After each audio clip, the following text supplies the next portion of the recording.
Hello everyone. आज CPO की second shift 12 मार्च की हम सॉल्व करेंगे।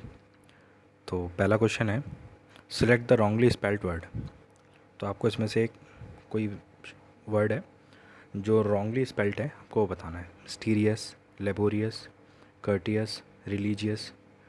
अब आप इसमें से देखेंगे तो कर्टियस की स्पेलिंग गलत है, TEOUS होता लास्ट में या TIOUS है।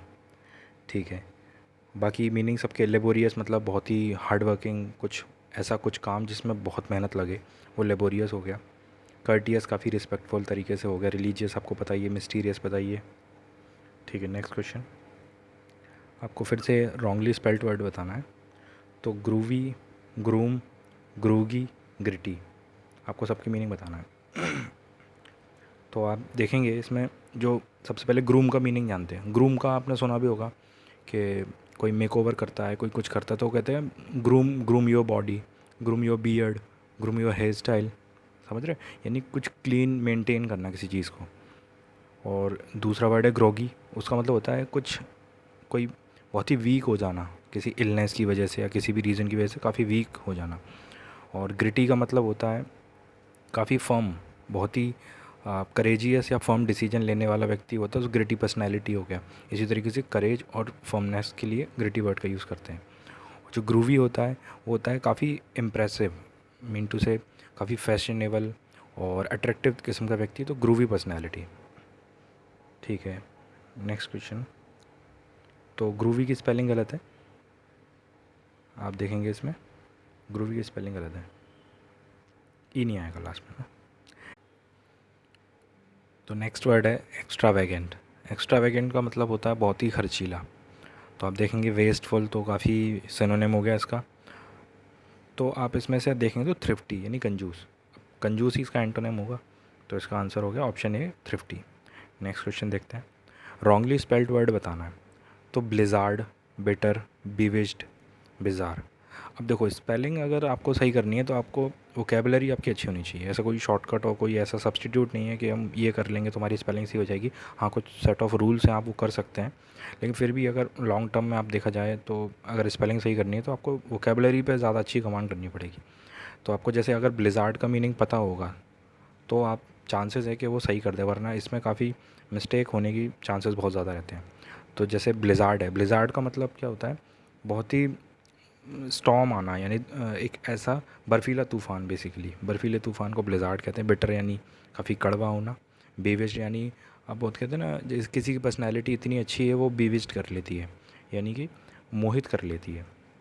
तो आप कहते हैं किसी को जैसे बहुत ही अच्छी तरीके से किसी को अम्यूज़ कर देना या फिर प्लीज़ कर देना, डिलाइट, डिलाइट किसी की पर्सनैलिटी होती है, डिलाइट, उसी तरीके से उसे बेविज्ड होता है। तो बिज़ार की स्पेलिंग गलत है। बिज़ार यानी काफ़ी विचित्र, बेढंगा टाइप। तो बिज़ार की इसमें स्पेलिंग गलत है। नेक्स्ट क्वेश्चन चलते हैं। फिर से रॉन्गली स्पेल्ड बताना आपको। बेनिफिशियल। अब बेनिफिशियल की ही स्पेलिंग स्टार्टिंग में गलत है, आप देख सकते हैं CIAL होगा, ना कि TIAL लास्ट में। और आपको जैसे बेनेवलेंट होता है तो काफ़ी दयावान, दयालु व्यक्ति होता है जो दूसरों की मदद करता है, उसे कहते हैं बेनेवलेंट। जो दूसरों का उपकार चाहता है, दूसरों की हेल्प करना चाहता है, उसे बेनेवलेंट कहते हैं। और बिनाइन मतलब काफ़ी दयालु किस्म का व्यक्ति। ये दोनों का मीनिंग सेम है, लेकिन ऐसा वो ज़रूरी नहीं है बिनाइन जो है वो लोगों की हेल्प करे, बस वो दयालु है, कर भी सकता है, काफ़ी काइंड दयालु टाइप का व्यक्ति है। ठीक है, नेक्स्ट क्वेश्चन है, एक सेकेंड ऊपर करता हूँ। हाँ, to shorten a piece of writing without losing the sense. आपको कोई ऐसा राइटिंग में कोई चीज़ दी गई है, आपको उसको शॉर्टर फॉर्म में लिखना है, लेकिन उसका सेंस मेंटेन रहना चाहिए, तो उसे कहते हैं एवरेज। जैसे कि कोई मूवी की स्क्रिप्ट होती है, तो मूवी की स्क्रिप्ट में जब स्क्रीन प्ले वगैरह ये सब पूरा सब कुछ उसमें रिटन होता है, तो जब उसको पढ़ते हैं स्क्रीन प्ले को तो काफ़ी डिटेल्ड वर्जन होता है उसका, कि लाइटिंग किधर से आ रही है, हीरो कैसे चल रहा है, वो सारी चीज़ें मेंशन है। लेकिन जब आप उससे कहते हैं कोई एवरेज स्क्रिप्ट आप हमें सुनाइए, तो उसके अंदर आप जो जो बहुत ही इसेंशियल चीज़ें होती हैं स्टोरी को मेंटेन रखने के लिए, आप वो सब चीज़ें बताते हैं, उसे एवरेज कहते हैं। तो एवरेज वर्जन ऑफ स्टोरी हमने सुना, यानी कि हमने एक शॉर्टर वर्जन सुना है जो प्रॉपर इंडिकेट करता है कि पूरी स्टोरी में क्या हो रहा है क्या नहीं, वो सब छोटे वे में बता देना, तो उसे कहते हैं एवरेज।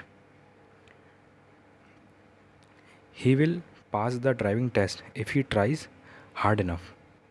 अब देखो, जब कंडीशनल इस तरीके के सेंटेंस होते हैं कि पहला सेंटेंस अगर फ्यूचर में है तो अगला जो आएगा वो प्रेजेंट इंडेफिनिट में होगा।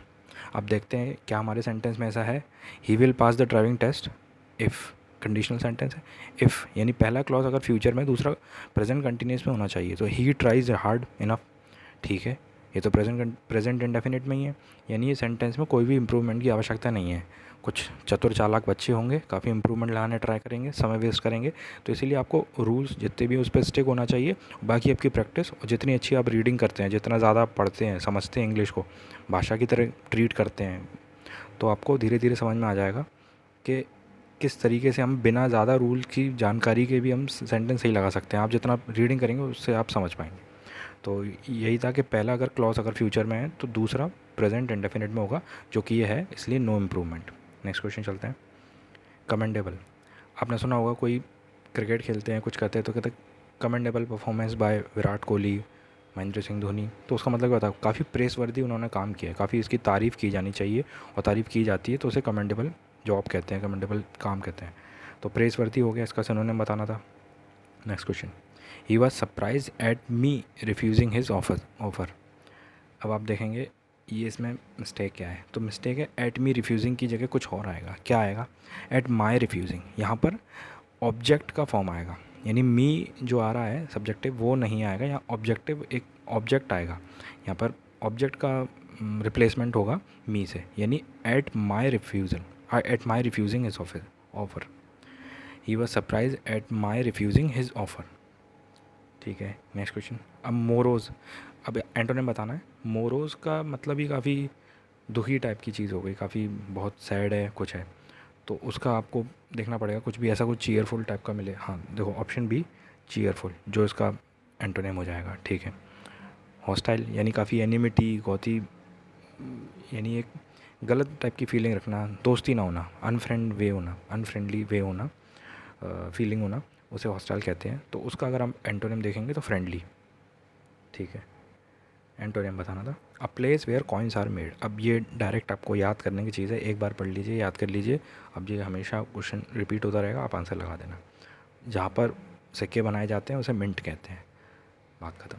नेक्स्ट क्वेश्चन चलते हैं। अ place where bees are kept, अगर आपने कल का लेक्चर देखा होगा तो मैंने अवेरी और अपैरी दोनों बताया था, यानी पहली शिफ्ट में उन्होंने अवेरी दे दिया और नेक्स्ट शिफ्ट में उन्होंने अपैरी दे दिया। तो आप देखेंगे अपैरी का मतलब होता है जहाँ पर मधुमक्खियाँ निवास करती हैं, रहती हैं, तो ठीक है, अपैरी हो गया। और जो जैसे ऑर्चर्ड है, इसका मीनिंग क्या होता है, एक ऐसी जगह, एक ऐसा पीस ऑफ लैंड जहाँ पर फ्रूट्स उगाए जाते हैं, उसे कहते हैं। एक्वेरियम, ठीक है, पता ही होगा। नेक्स्ट क्वेश्चन, ग्रामेटिकल एरर बताना हमें इसमें। He spends good deal of money on eating out, ठीक है।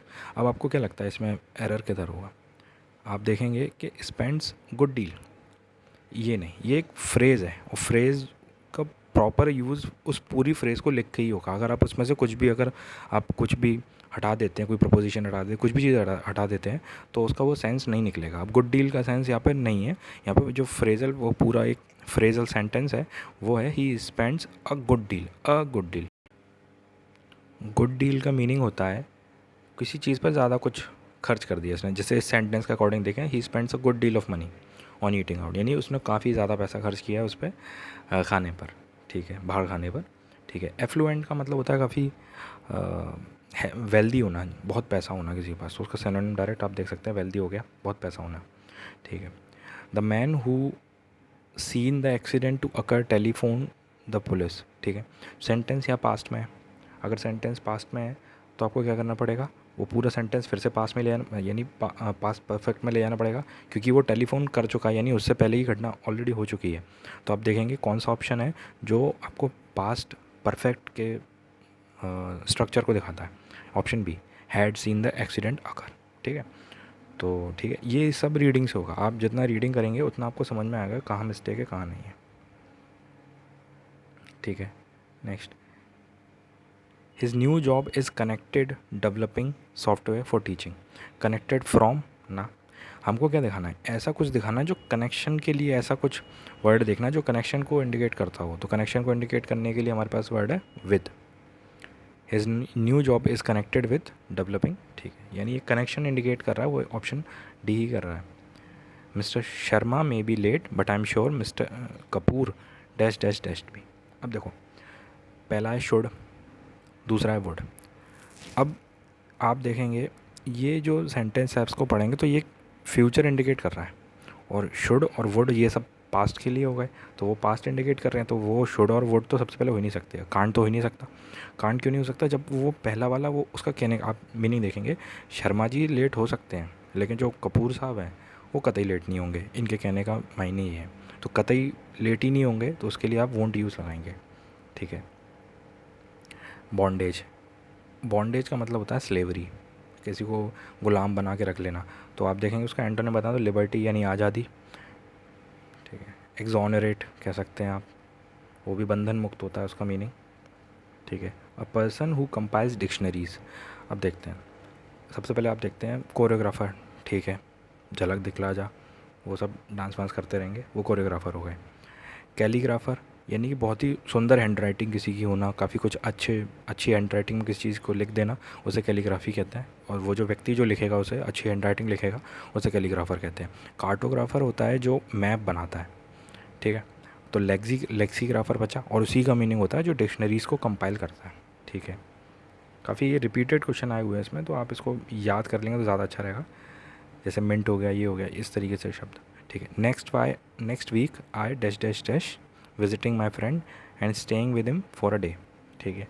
Next week I. अब देखो इस तरीके के सेंटेंस में आई के बाद में जो V1 आता है, ठीक है, जब इस तरीके का जब सेंटेंस का स्ट्रक्चर होता है तो जो आई है उसके पास में हमेशा वर्ब की फर्स्ट फॉर्म आएगी। बाकी सब क्योंकि जीरेंड वगैरह ये सब, जीरेंड के पहले जीरेंड ये नहीं आ सकता इसमें, जैसे विजिटिंग वर्ब है तो इंटेंडिंग ये सब चीज़ें नहीं है, सिर्फ V1 आएगी। ठीक है। तो इसलिए इंटेंड आ गया option D. If the car hadn't broken down we will be at the office now. अब देखेंगे ये जो स्ट्रक्चर होता है वो जाता है, पहला अगर पास्ट परफेक्ट है तो फिर वुड हैव प्लस वर्ब की थर्ड फॉर्म आएगा। तो क्या आएगा, वी विल बी की जगह ये गलत हो गया, इसकी जगह क्या आएगा, we would have been at the office. ठीक है। नेक्स्ट क्वेश्चन चलते हैं। असेंबल। असेंबल आपको पता ही होगा कि पहले जब कंप्यूटर वगैरह लेते तो असेंबल कराते थे सारे जो बाकी के पुर्जे होते थे, जैसे कहीं से कुछ लिया, किसी और कंपनी से कुछ लिया, उसे असेंबल करना कहते थे, यानी कि चीज़ों को गैदर करना। लेकिन उसका एंटोनिम है तो डिस्पर्स, यानी कि उसको छटनी कर देना, निकाल देना, अलग अलग कर देना। ठीक है। नेक्स्ट क्वेश्चन है, एक सेकेंड, हाँ। The children had made a mess on the floor so I asked Sana to clean dash dash dash up. तो आप देखेंगे कि क्या क्लीन करना है, क्या चिल्ड्रन की क्लीन करना है, क्या मैस क्लीन करना है, या फिर क्या करना है। तो जो फ्लोर है, फ्लोर पे जो मैस गिरा है, ठीक है, फ्लोर पे जो किसी ने, इन बच्चों ने मैस किया था, वो फ्लोर को उन्होंने क्लीन करना है। तो उसके लिए जो ऑब्जेक्ट आएगा जो हम यूज़ करेंगे वो दैम दे इट्स नहीं करेंगे, वो हम फ्लोर के लिए कर रहे हैं, जो सिंगुलर है उसके लिए हम इट का यूज़ करेंगे। ठीक है। अब neither Mohit nor Rohit were there at the shop when I went there. अब इस सेंटेंस में आप देखेंगे जब इस तरीके के सेंटेंस होते हैं, नीदर नॉर ईदर और, इनके साथ में क्या लगाते हैं, जो बाद के जैसे नॉर या और के बाद में जो भी सब्जेक्ट होता है वो देखेंगे हम किस किस टाइप का है, यानी सिंगुलर है प्लूरल है, उसी के अनुसार जो आगे की वर्ब लगेगी वो उसी के रिस्पेक्ट में लगेगी, ना कि पहले वाले की। तो देखेंगे कि नीदर मोहित नॉर रोहित। अब रोहित क्या है, रोहित किसी एक व्यक्ति का नाम है, सिंगुलर सब्जेक्ट है, तो उसके लिए क्या लगाएंगे, वॉज, यानी यार यहाँ पर वॉज आना चाहिए था लेकिन वर है, तो इसलिए सेंटेंस में त्रुटियाँ हैं काफ़ी। ठीक है। अगला देखते हैं। It is not wise relying to anybody too much. अब यहाँ पे तो इस जो जो हाईलाइटेड पार्ट है उसमें काफ़ी मिस्टेक है। रिलाइंग टू एनी बडी नहीं, तो सबसे पहले तो एक जो प्रपोजिशन का सेंस है वही गलत है, टू की जगह ऑन आएगा। ठीक है। देखते हैं किस ऑप्शन में, ओके एक ही ऑप्शन में, शाबाश। और जो रिलाइंग है वो भी गलत है, it is not wise to rely, to rely आएगा, टू प्लस V1 आता है, तो इसी तरीके से। और वहाँ पर प्रोपोजिशन की भी मिस्टेक है, तो हम ऑप्शन से वैसे भी इसको एलिमिनेट कर ही सकते थे, लेकिन आपको जानकारी भी होनी चाहिए कि रूल किस तरीके से काम करते हैं। ठीक है। I am fed up with false promises. अब ये तो आपने शब्द काफ़ी सुना होगा। फेड अप का मतलब होता है बोर हो जाना, पक जाना, दिमाग ख़राब हो जाना, यानी कि डिसगस्टेड एक तरीके से फीलिंग उसको जनरेट हुई, तो I am fed up with this false promises. ठीक है। और वैसे भी आप अगर देखेंगे तो फ्यूरियस का मतलब होता है गुस्सा होना, काफ़ी ही गुस्सा होना। और प्लीज़ और होपफुल, अगर आपसे कोई फॉल्स प्रॉमिस करता है तो आप काफ़ी प्लीज़ होंगे, नहीं होंगे, क्या पता हूँ लेकिन नहीं होंगे। होपफुल भी नहीं हो सकते। तो फ्यूरियस यानी कि ठीक है, फॉल्स प्रॉमिस किया ना, यानी कुछ आपके साथ कुछ गलत तो किया नहीं है, तो आप इस तरीके से फ्यूरियस तो हो नहीं सकते, तो वो भी सेंस चला गया। डिसगस्टेड, हाँ ये एकदम सेट हो रहा है। तो ऑप्शन एलिमिनेशन की नौबत ज़्यादा आनी ना पड़े, आपको इतनी अंग्रेजी खुद ही से सीख लेनी है, लेकिन फिर भी हाँ ट्राई करते हैं आपको रहना है कि थोड़ा सा ऑप्शन एलिमिनेशन पे भी ध्यान दीजिए, जिससे क्योंकि 2-3 ऑप्शन तो ऐसे ही एलिमिनेट हो जाते, 3-4 तो ऑप्शन ही आते, आप 3 भी अगर एलिमिनेट कर दे तो बात ख़त्म हो गई। ठीक है, नेक्स्ट क्वेश्चन। अ जाइगेंटिक स्टैचू, तो क्या है, कल ही अगर आपने सेट देखा हो 12 की पहली शिफ्ट, तो उसमें कोलोसस का मीनिंग आया हुआ था, मीनिंग तो नहीं आया था लेकिन एक ऑप्शन में था, मैं इसको समझा भी था। कोलोसस का मतलब ही ये होता है, सिटाडेल भी आया था क्वेश्चन, सिटाडेल था क्या होता है, एक फोर्ट्रेस होता है जो थोड़े से ऊंचे स्तर पे, ऊंची जगह पे होता है। कासल, ठीक है, किला। और कॉलम, ठीक है भैया, कॉलम। नेक्स्ट, रॉन्गली स्पेल्ड बताना है, तो dribble, dreadful, drought, dreamy. Drought की स्पेलिंग गलत है, अब देखो इन्होंने काफ़ी तोड़ मरोड़ की स्पेलिंग बनाई है जिसको हम पढ़ भी नहीं पा रहे हैं, ड्रॉट। अब वो GHT ना कि GTH, ठीक है, समझ गए होंगे आप। तो ठीक है, नेक्स्ट।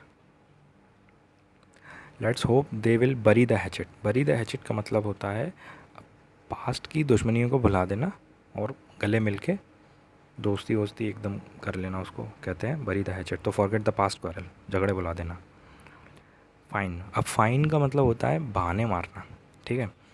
किसी को चक्कर वक्कर आते थे, आप स्कूल जैसे आप बचपन में स्कूल जाते थे तो क्या आप बहाना मारते थे, आज पेट में दर्द है, आज ये है वो है, तो उसे फ़ाइन कहते हैं। आप वो सब करते थे अनजाने में, ठीक है, तो वो आप प्रिटेंड करते कि नहीं मेरी तबीयत ख़राब है मैं स्कूल नहीं जाऊँगा, फिर दिन में घर पे बैठ के पोकेमॉन देखते थे, ठीक है। Did you do what I telling you to do yesterday. अब इसमें अगर अंडरलाइन नहीं भी होता तो भी मिस्टेक कोई बता देता, क्योंकि सेंटेंस आप देखेंगे अब पास्ट से स्टार्ट हो रहा है, डिड से, तो आगे भी जो सेंटेंस का स्ट्रक्चर चलेगा वो पास में होना चाहिए। तो क्या है ये, आई एम टेलिंग यू, क्या है ये सब ना, वॉट आई टोल्ड यू, ठीक है। Select the synonym of the given word, ठीक है। अब अब जो एक्सटेसी लिखा है इसका मीनिंग होता है हैप्पीनेस, ठीक है। अब देखते हैं क्या क्या, एक ही हैप्पीनेस डायरेक्टली, यानी कि आप देखेंगे क्वेश्चन इस कदर ईजी बना दिया उन्होंने ऑप्शंस की मदद से, ठीक है। क्वेश्चन इंडिविजुअली कठिन हो सकता था लेकिन ऑप्शन देने के बाद में उसकी कुछ हिम्मत नहीं है कि आपको वो आपके मार्क्स काट ले। यानी ग्रीफ, अब क्या है ये, ग्रीफ, डेंजर, फियर, ये सब ऑलरेडी नेगेटिव वर्ड है और काफ़ी दुखदाई वर्ड है। आप हैप्पीनेस देखेंगे एक इकलौता शब्द है जो इसको एकदम से रिप्रेजेंट करता है एक्सटेसी को, तो इसीलिए ऑप्शन से एलिमिनेट आप आराम से कर सकते हैं, ठीक है। Identify the segment in the sentence which contains the grammatical error, ठीक है, ठीक है। अब क्या है इसमें, the landlady made me changing the design of the kitchen 3 times ना। अब जो लैंड लेडी हैं उन्होंने जो किचन का डिज़ाइन है उससे 3 बार चेंज करवाया। तो जब भी ये ऐसा सेंटेंस होता है कि मेड मी, मेक मी, अब ये क्या पॉजिटिव वर्ब्स होती हैं, let, have, get, make, made, तो इनके बाद में क्या होता है, इनके बाद में पर्सन आता है और फिर उसके बाद वर्ब आती है, और वर्ब का जो बेस फॉर्म होता है वो आता है, यानी कि क्या होगा, the landlady made me change, ठीक है, made me change, okay. Next, you must go to Bhopal if you are liking it or not, गलत। अब ये कितना गलत तरीके से प्रश्न है, मतलब प्रश्न तो ठीक है लेकिन वो कहने का तरीका, आप देखो आपको भोपाल जाना चाहिए, चाहे पसंद हो या नहीं पसंद हो, अब क्या है ऐसा भोपाल में, ठीक है जाना पड़ेगा। तो you must go to Bhopal if you are liking it or not.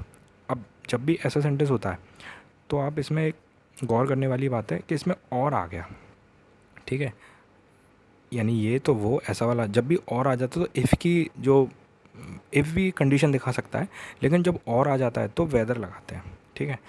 जब और आ जाता है तब वेदर लगाते हैं इफ़ को रिप्लेस करके, अगर और वॉर नहीं होता तो आप इफ़ से भी कंडीशन दिखा सकते हैं, if you go there, if you do this, if you do that, इस तरीके से हम इफ़ से कंडीशन बता सकते हैं, आप ऐसा करो तो वैसा हो, ऐसा करो तो वैसा। लेकिन जब भी और आ गया सेंटेंस के साथ में, जैसे आप देखेंगे लास्ट में इसमें और लिखा, जब भी और आता है तो हम इफ़ को रिप्लेस कर देते हैं वेदर से, यानी ज़्यादा प्रायोरिटी हम वेदर को देंगे क्योंकि वही सेंटेंस करेक्ट होता है, ठीक है।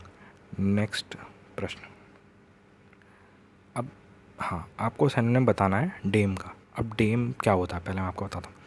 जो यूके था उसमें जो वुमेन होती थी, जो जो ब्रिटिश की जो आर्मी में कमांडेंट होती थी उनको डेम कहते थे। अब वहीं से शब्द उठा लिया गया है तो फिर ठीक है। अब गर्ल, फीमेल, मैन ना, वो लेडी के लिए किया था। देखिए स्पेसिफिक वर्ड डेम का इस्तेमाल किया तो सब इन जनरल सारी गर्ल के लिए, फीमेल के लिए नहीं यूज़ करेंगे, तो उसको स्पेसिफिकली लेडी के लिए यूज़ किया था, तो ये उसका सिनोनिम हो गया, ठीक है। वो भी बता दिया मैंने ओरिजिन के कहाँ से आया है, ठीक है। अब मोस्ट अप्रोप्रिएट वर्ड बताना आपको, the plant will die dash dash dash you look after it. अब अनटिल क्या है, थोड़ा स्पेसिफिक समय बताता है कि जब तक, वो टाइम बताएगा कब तक। अब टाइम तो बताया नहीं है कब तक के प्लांट मरेंगे जिएंगे क्या होगा, और अदरवाइज़ भी नहीं बताया, इफ़ भी नहीं बताया। तो अनलेस अनलेस बताया है, एक एक थोड़ी सी कंडीशन दे दी है कि मतलब प्लांट मर जाएंगे, श्योर है, लेकिन एक चीज़ ऐसी है वो अगर आप करेंगे तो प्लांट नहीं मरेंगे।